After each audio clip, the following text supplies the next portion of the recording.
നമസ്കാരം. Raf talk ഫുട്ബോളിലേക്ക് ഏവർക്കും സ്വാഗതം. നെയ്മർ ജൂനിയറിൽ നിന്ന് ബ്രസീൽ മൂവ് ഓൺ ചെയ്യുന്നു. അടുത്ത കോപ്പ അമേരിക്കയാണ് ലക്ഷ്യം. അത് കഴിഞ്ഞ് വേൾഡ് കപ്പ്. വളരെ കൃത്യമായിട്ട് കാർലോ അഞ്ചലോട്ടിയുടെ മുന്നിലേക്ക് CBF ലക്ഷ്യം വെച്ചു കൊടുത്തിട്ടുണ്ട്.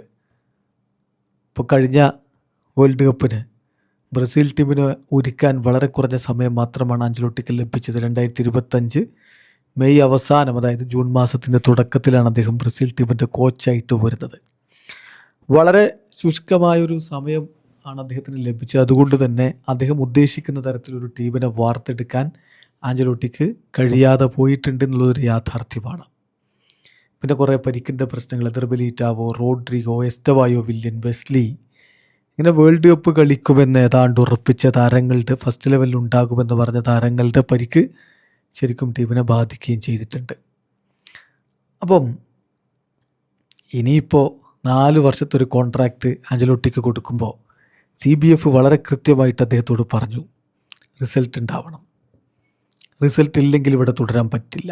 കോപ്പ അമേരിക്കയിൽ റിസൾട്ട് ഉണ്ടായിരിക്കണം. 2028 കോപ്പ അമേരിക്ക. അത് കഴിഞ്ഞ് 2030 വേൾഡ് കപ്പിൽ വിശ്വം ജയിക്കണം. കഴിയുമോ? നെയ്മറിൽ നിന്ന് ബ്രസീൽ മൂവ് ഓൺ ചെയ്യുന്നു. നെയ്മർ തന്നെ കഴിഞ്ഞ വേൾഡ് കപ്പിൽ നോർവേക്കെതിരെയുള്ള കളി കഴിഞ്ഞിട്ട് പറഞ്ഞ വാക്കുകൾ നിങ്ങൾക്ക് ഓർമ്മയില്ലേ? ഇത് എൻ്റെ അവസാന മത്സരമാണ് എന്ന് പറഞ്ഞാൽ, ഇവിടെയാണ് ഞാൻ തുടങ്ങിയത്, ഇവിടെ തന്നെ അവസാനിപ്പിക്കുന്നു എന്നൊക്കെ നെയ്മർ പറഞ്ഞ നിങ്ങൾക്ക് ഓർമ്മയുണ്ടാവും. ഇനിയിപ്പോൾ അദ്ദേഹം തുടരുമോ എന്നുള്ള കാര്യത്തിൽ ലഭ്യമാവുന്ന സൂചനകളൊക്കെയും നെയ്മർ കളി തുടരും, പക്ഷേ ബ്രസീൽ ടീമിൽ തുടരാനുള്ള സാധ്യത തുലോം കുറവാണ് എന്നാണ്. ഇപ്പോൾ കഴിഞ്ഞ ദിവസം നെയ്മർ ജൂനിയർ സാൻഡോസിന് വേണ്ടി ഷാപ്പോ കെവൻസിനെതിരെ 90 മിനിറ്റ് കളിച്ചു. 2 ഗോളൊക്കെ അടിച്ച് ഇങ്ങനെ തിളങ്ങി നിൽക്കുമ്പോൾ പലരും വിലയിരുത്തുന്നുണ്ട്, ഈ വേൾഡ് കപ്പിൽ നെയ്മർ ജൂനിയറെ തുടക്കം മുതലേ കളിപ്പിക്കേണ്ടതായിരുന്നില്ലേ, ആഞ്ചലോട്ടിക്ക് പാളിയോ എന്ന് പറഞ്ഞാൽ, ബ്രൂണോ ഗുയിമേറസ് എടുത്ത ആ പെനാൽറ്റി ഉണ്ടല്ലോ നോർവേക്കെതിരെ, അത് ബ്രസീലിന് പുറത്തേക്കുള്ള വഴി കാണിച്ച ഒന്നായിപ്പോയി. നെയ്മർ ആയിരുന്നെങ്കിൽ അതും ഗോളാക്കുമായിരുന്നില്ലേ? ഇങ്ങനെ ഇഫ് ബട്ട് എന്നുള്ള ചോദ്യങ്ങളൊക്കെ നമുക്ക് ചോദിച്ചുകൊണ്ടിരിക്കാം. പക്ഷേ എന്താണ് അവിടെ സംഭവിച്ചത്? വേൾഡ് കപ്പ് സ്ക്വാഡിലേക്ക് നെയ്മർ എടുക്കുമ്പോൾ പരിക്കുണ്ടായിരുന്നു. ആ പരിക്കും വെച്ച് നെയ്മറെ സ്ക്വാഡിലേക്ക് എടുത്തു. എന്നിട്ട് അദ്ദേഹം ഫിറ്റ് ആവുന്നതിനനുസരിച്ച് കുറേശ്ശെ കളിപ്പിച്ചു. ഇതാ സംഭവിച്ചത്. വേണമെങ്കിൽ 90 മിനിറ്റൊക്കെ കളിപ്പിക്കാമായിരുന്നു നോർവേക്കെതിരെ എന്ന് പറയാം. പക്ഷേ 2 കാര്യങ്ങൾ അതിലുണ്ട്. ഒന്ന്, അത് ഹെവി റിസ്ക്കാണ്. താരത്തിന് വീണ്ടും പരിക്ക് പറ്റി നീണ്ട നാൾ പുറത്തിരിക്കേണ്ട ഒരു സ്ഥിതി ഉണ്ടായാൽ അത് വലിയ സങ്കടകരമാവും. 2, നെയ്മർ ഇറങ്ങിയ സമയത്ത് അങ്ങനെ പറയാൻ മാത്രമുള്ള മാന്ത്രിക പ്രകടനങ്ങൾ നടത്തിയിട്ടുമില്ല. അത് ഗെയിം റിതമൊക്കെ പ്രശ്നമായതുകൊണ്ടായിരിക്കും. പക്ഷേ നെയ്മറുടെ കപ്പാസിറ്റി നമുക്കറിയാലോ. ഇപ്പോൾ 2026 സാൻഡോസിന് വേണ്ടി നെയ്മറുടെ പ്രകടനം എങ്ങനെയാണ്? അദ്ദേഹം 16 കളികളാണ് ഇതുവരെ കളിച്ചത്. അതിൽ നിന്ന് 12 ഗോൾ കോൺട്രിബ്യൂഷൻസ് ഉണ്ട്. 8 ഗോളും 4 അസിസ്റ്റും. 113, ഓരോ 113 മിനിറ്റുകളിലും ഒരു ഗോൾ എന്ന രൂപത്തിലാണ് ആവറേജ്. 6 ബിഗ് ചാൻസുകൾ ക്രിയേറ്റ് ചെയ്തു. 41 കീ പാസുകൾ കൊടുത്തു. 52 ഷോട്ടുകളിൽ 18 ഓൺ ടാർഗറ്റിലേക്ക്, 111 ഡ്യുവൽസ് വിൻ ചെയ്തു. മോശമല്ലാത്ത പ്രകടനമാണത് എന്ന് തന്നെ പറയേണ്ടി വരും. പക്ഷേ വേൾഡ് കപ്പിലേക്ക് എത്തിയ സമയത്ത് പരിക്കിൻ്റെ പ്രശ്നങ്ങളായിരുന്നല്ലോ. ഇനിയിപ്പോൾ നെയ്മർ എന്ന് പറഞ്ഞുകൊണ്ടിരുന്നിട്ട് കാര്യമില്ല. മൂവ് ഓൺ ചെയ്യുക. അങ്ങനെ മൂവ് ഓൺ ചെയ്യുമ്പോൾ ബ്രസീലിൻ്റെ ഐക്കൺ ആരായിരിക്കും? സംശയം വേണ്ട, അത് എസ്റ്റവായോ വില്യൻ തന്നെയായിരിക്കും. എസ്റ്റവായോ ഫിറ്റാണെങ്കിൽ ഈ വേൾഡ് കപ്പ് നിർബന്ധമായും കളിച്ചേനെ. ബ്രസീലിൻ്റെ വലതു പാർശ്വത്തിൽ മാന്ത്രികത നമ്മൾ കണ്ടേനെ. എന്ന് മാത്രമല്ല, ആഞ്ചലോട്ടിക്ക് വലിയ വിശ്വാസമുള്ള കളിക്കാരൻ കൂടിയാണ് എസ്റ്റവായോ. അത് അദ്ദേഹം പലതവണ പ്രകടിപ്പിച്ചിട്ടുണ്ട്, തുറന്നു പറഞ്ഞിട്ടുണ്ട്. സോ അടുത്ത വേൾഡ് കപ്പിലേക്ക് പോകുമ്പോൾ, അല്ലെങ്കിൽ അടുത്ത കോപ്പ അമേരിക്കയിലേക്ക് പോകുമ്പോൾ എസ്റ്റവായോയെ ചുറ്റി ഒരു ടീമിനെ, എസ്റ്റവായോയുടെ ചുറ്റും ഒരു ടീമിനെ അദ്ദേഹം ബിൽഡ് ചെയ്തെടുത്താൽ അത്ഭുതപ്പെടേണ്ടതില്ല. ചെറിയ പ്രായമാണ്. എന്തായാലും അടുത്ത വേൾഡ് കപ്പിലേക്കൊക്കെ എത്തുമ്പോൾ അദ്ദേഹത്തിന് ടീമിനെ സഹായിക്കാൻ കഴിയും എന്നുള്ളൊരു വിശ്വാസം എല്ലാവർക്കുമുണ്ട്. എസ്റ്റവായോക്ക് അടുത്ത വേൾഡ് കപ്പിലേക്ക് എത്തുമ്പോൾ 23 വയസ്സേ ഉണ്ടാവുകയുള്ളൂ. അതുകൂടി നമ്മൾ നോക്കണം. അപ്പോൾ കോപ്പ അമേരിക്കയ്ക്ക് 21 വയസ്സ് നല്ല സമയമാണ്. അപ്പോൾ അത് ഉപയോഗപ്പെടുത്തുക എന്നുള്ളത് തന്നെയാണ് പ്രധാനപ്പെട്ട കാര്യം. ചെൽസിയിലാണ് അദ്ദേഹം ഉള്ളത്, വമ്പൻ ടീമിലാണുള്ളത്. അതുകൊണ്ട് തന്നെ യൂറോപ്യൻ ഫുട്ബോളിൻ്റെ ആ ഒരു വേഗതയും കാര്യവും ഒക്കെ അതുപോലെ തന്നെ അദ്ദേഹത്തിന് ഉൾക്കൊള്ളാനും പറ്റും. ഡെവലപ്മെൻറ്റ്സിൻ്റെ സമയം വളരെ കൃത്യമാണ്. ഇനി എസ്റ്റവായോയെ മാത്രമായിരിക്കില്ല, വിനി ജൂനിയർ അടുത്ത വേൾഡ് കപ്പിലേക്ക് എത്തുമ്പോൾ വിനി ജൂനിയറുടെ പ്രായം 29 ആയിരിക്കും. റയലിൽ അദ്ദേഹം ഇനി തുടർന്നാലും ഇല്ലെങ്കിലും അദ്ദേഹം അടുത്ത 4 കൊല്ലം കൂടി വമ്പൻ ക്ലബ്ബിൽ തന്നെയായിരിക്കും ഉണ്ടാവുക. വേൾഡ് ഫുട്ബോളിലെ ഒരു ഐക്കൺ തന്നെയായിരിക്കും വിനി. ഇടതു പാർശ്വത്തിൽ വിനി തന്നെ തുടരുമെന്ന് കരുതണം. അപ്പോഴും പ്രശ്നമുള്ളത് സ്ട്രൈക്കർ ആരാണെന്നുള്ളതാണ്. പെഡ്രോയെ എടുത്തില്ല ഈ വേൾഡ് കപ്പിന് എന്നുള്ളത് ഒരു വലിയ എതിർപ്പും വിവാദവും ഒക്കെ ആയിട്ട് ബ്രസീലിയൻ മാധ്യമങ്ങളൊക്കെ പ്രചരിപ്പിക്കുന്നുണ്ട്. നമ്പർ 9 ആര് എന്നുള്ള ചോദ്യം അവിടെയുണ്ട്. കുഞ്ഞ തീർത്തും വ്യത്യസ്തനായിട്ടുള്ളൊരു കളിക്കാരനാണ്. അടുത്ത വേൾഡ് കപ്പിലേക്ക് എത്തുമ്പോൾ 31 വയസ്സായിരിക്കും. അതല്ലെങ്കിൽ വിക്ടർ റോക്കിനെ പോലൊരു കളിക്കാരൻ, അടുത്ത R9 എന്ന് അദ്ദേഹത്തിൻ്റെ ചെറുപ്പകാലത്ത് വിശേഷിപ്പിച്ചിരുന്ന താരം. ബാഴ്സലോണയിലേക്ക് നേരത്തെ തന്നെ ട്രാൻസ്ഫർ ആയതാണ് അദ്ദേഹത്തിന് പറ്റിയ തെറ്റ്. പിന്നെ തിരികെ വന്നിട്ട് മോശമല്ലാത്ത പ്രകടനം നടത്തുന്നുണ്ടെങ്കിലും പരിക്കും മറ്റുമൊക്കെ അദ്ദേഹത്തെ വലച്ചു കളഞ്ഞു. പക്ഷേ സമയമുണ്ട്. ഒരു 3-4 വർഷത്തിനിടയ്ക്ക് മികച്ചൊരു സ്ട്രൈക്കറായിട്ട് അദ്ദേഹത്തിന് വീണ്ടും തിരികെ വരാൻ പറ്റിയാൽ നമ്പർ 9 ആയിട്ട് അദ്ദേഹത്തെ ഉപയോഗപ്പെടുത്താം. അല്ലെങ്കിൽ എൻട്രിക്കിൻ്റെ കാര്യത്തിൽ നമുക്കറിയാലോ, ഗോളടിക്കാൻ കപ്പാസിറ്റിയുള്ള ഒരു സ്പെഷ്യൽ താരമാണ് അദ്ദേഹം. ചെറിയ പ്രായത്തിലാണ് ഇപ്പോൾ ഈ വേൾഡ് കപ്പ് കളിച്ചത്. അടുത്ത വേൾഡ് കപ്പിലേക്ക് വരുമ്പോൾ 23 വയസ്സായിരിക്കും. സോ ആ ഒരു ട്രാൻസിഷൻ സ്മൂത്തായിട്ട് നടത്താൻ പറ്റും എന്നുള്ളതാണ് ഇപ്പോൾ ആഞ്ചലോട്ടിക്ക് മുന്നിലുള്ള ഏറ്റവും പ്രധാനപ്പെട്ട ഗുണകരമായ കാര്യം എന്ന് തന്നെ പറയേണ്ടി വരും. സോ മുന്നേറ്റ നിരയിൽ കാര്യങ്ങൾ ടോപ്പ് ക്ലാസ് വേൾഡ് ക്ലാസ് പ്ലെയേഴ്സിനെ വെച്ച് ചെയ്യാൻ പറ്റും. അപ്പോഴും പ്രശ്നം മധ്യനിരയാണ്. മധ്യനിരയിൽ ഇപ്പോൾ കാസമിറോ എന്തായാലും ഉണ്ടാവില്ല. ബ്രൂണോ ഗുയിമാരസിനെ വീണ്ടും റിലേ ചെയ്യാനുള്ള സാധ്യതയുണ്ട്. മറ്റാര് എന്നുള്ള ചോദ്യമുണ്ട്. പക്വറ്റ ആ ഒരു പ്രതീക്ഷ അദ്ദേഹത്തിൽ അർപ്പിച്ച വിശ്വാസത്തിനനുസരിച്ചുള്ള കളി കളിച്ചു എന്നുള്ള ചോദ്യമാണ്. അപ്പോൾ അവിടെയും മാറ്റത്തിനുള്ള സാധ്യതയുണ്ട്. അതേസമയം റോഡ്രിഗോ വരും. റോഡ്രിഗോക്ക് മുന്നേറ്റത്തിലും നമ്പർ 10 ആയിട്ടും ഒക്കെ കളിക്കാൻ പറ്റും. പ്രത്യേകിച്ച് കാർലോ ആഞ്ചലോട്ടിയുടെ സിസ്റ്റത്തിൽ നന്നായിട്ട് ബ്ലെൻഡ് ആവുന്ന ആളാണ്. പരിക്കില്ലെങ്കിൽ അദ്ദേഹവും ഈ വേൾഡ് കപ്പിൽ ബ്രസീലിനായിട്ട് തേര് തെളിക്കേണ്ട ആളാണ്.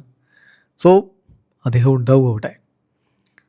പിന്നെ മികച്ച ഡിഫൻസീവ് മിഡും മറ്റുമൊക്കെ ഇത് ഉണ്ടാക്കി എടുക്കേണ്ടതുണ്ട്. സെൻറ്റർ ബാക്കുമാരുടെ റോളിൽ അടുത്ത വേൾഡ് കപ്പ് വരെ, അടുത്ത കോപ്പ അമേരിക്ക വരെയെങ്കിലും, വേൾഡ് കപ്പ് നമ്മൾ പ്രതീക്ഷിക്കുന്നില്ല, കോപ്പ അമേരിക്ക വരെയെങ്കിലും മാർക്കിന്യോസ് ഉണ്ടാവുമെന്ന് കരുതണം. ഗബ്രിയൽ മെഗല്ലസും തുടർന്നേക്കും. പക്ഷെ കുറച്ചുകൂടി ഒരു മികവ് കാണിക്കേണ്ടതുണ്ട്. ക്ലബ് ഫുട്ബോളിൽ നന്നായിട്ട് കളിക്കുന്ന ഗബ്രിയലിനെ പോലുള്ള ഒരു വേൾഡ് കപ്പിൽ ആ മികവ് ഈ പോയ വേൾഡ് കപ്പ് കാണിച്ചു എന്നുള്ള ചോദ്യമാണ്. പക്ഷേ പൊട്ടൻഷ്യൽ ഉണ്ട്. വിങ് ബാക്കുമാരൊന്നും പ്രശ്നമാണല്ലോ. വെസ്ലി ഫ്രൻസ പരിക്കേറ്റ് പുറത്തു പോയതാണ്. പക്ഷേ വലതു പാർശ്വത്തിൽ വെസ്ലി വരും എന്ന് തന്നെ വേണം കരുതാൻ. ഇടതു പാർശ്വത്തിലേക്ക് മികച്ച താരങ്ങളെ ഇനിയും കണ്ടെത്തേണ്ടതുണ്ട്. പക്ഷേ ആഞ്ചലോട്ടിയെ സംബന്ധിച്ചിടത്തോളം ഇവിടെയുള്ള ഏറ്റവും പോസിറ്റീവായിട്ടുള്ള കാര്യം എന്താണെന്ന് വെച്ചാൽ 4 വർഷത്തേക്കുള്ള ഒരു ലോങ് സൈക്കിൾ പൂർണ്ണമായിട്ടും അങ്ങ് ലഭിക്കുകയാണ്. അതോടൊപ്പം ഒരു വലിയ കൂട്ടം ടാലൻറ്റഡ് പൂൾ അദ്ദേഹത്തിൻ്റെ മുന്നിലേക്ക് വരുന്നു.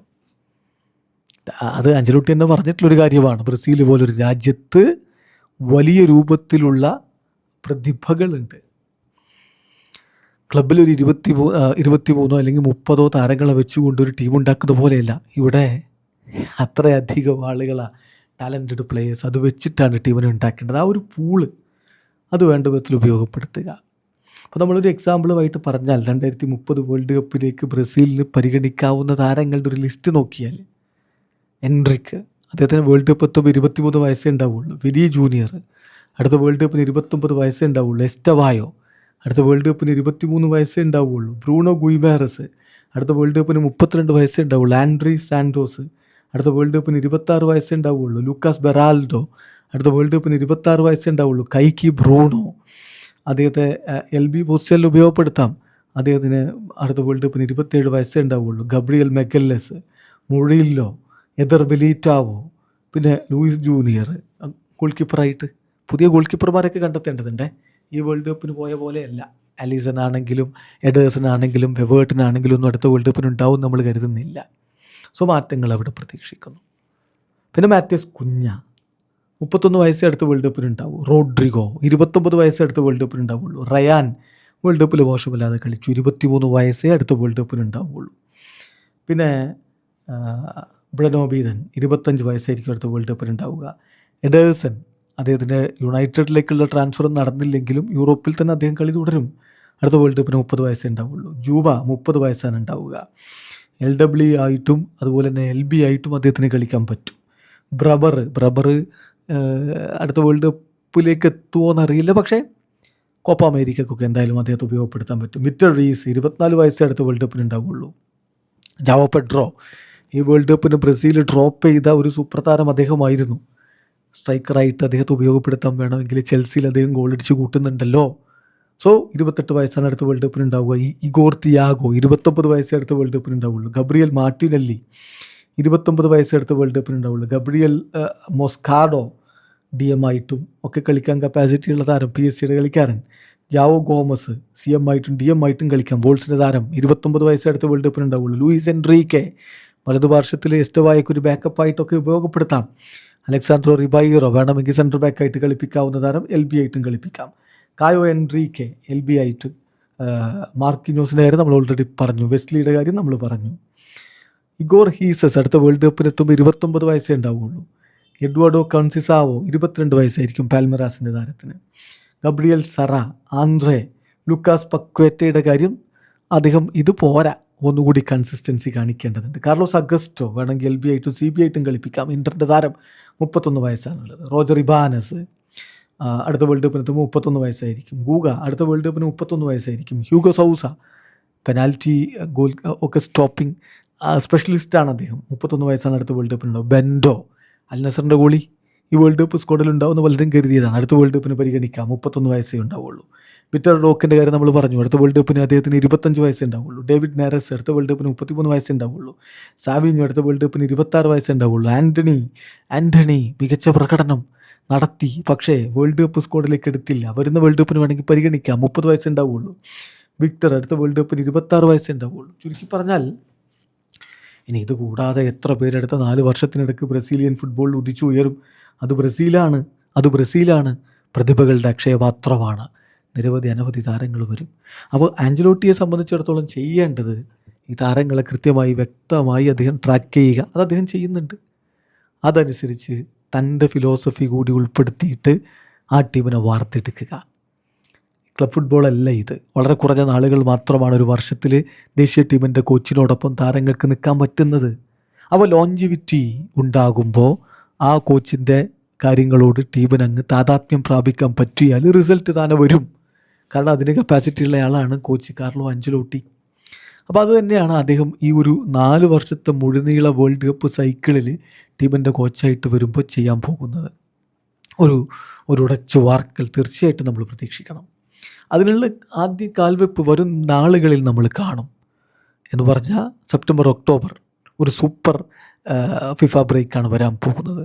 ഓസ്ട്രേലിയക്കെതിരെ 2 മത്സരങ്ങളുണ്ടെന്ന് പറയുന്നു. അത് കഴിഞ്ഞിട്ട് ഇന്ത്യയിലും ഒന്ന് കളിച്ചേക്കുമെന്ന് പറയുന്നു. അതിന് കൂടുതൽ നെഗോസിയേഷൻസും കാര്യങ്ങളൊക്കെ നടക്കേണ്ടതുണ്ട്. അത് കഴിഞ്ഞിട്ട് 2027 ബ്രസീലിൻ്റെ മണ്ണിൽ തന്നെ അവർ ഫ്രണ്ട്ലി മത്സരങ്ങൾ കൂടുതൽ കളിക്കാൻ പോവുകയാണ്.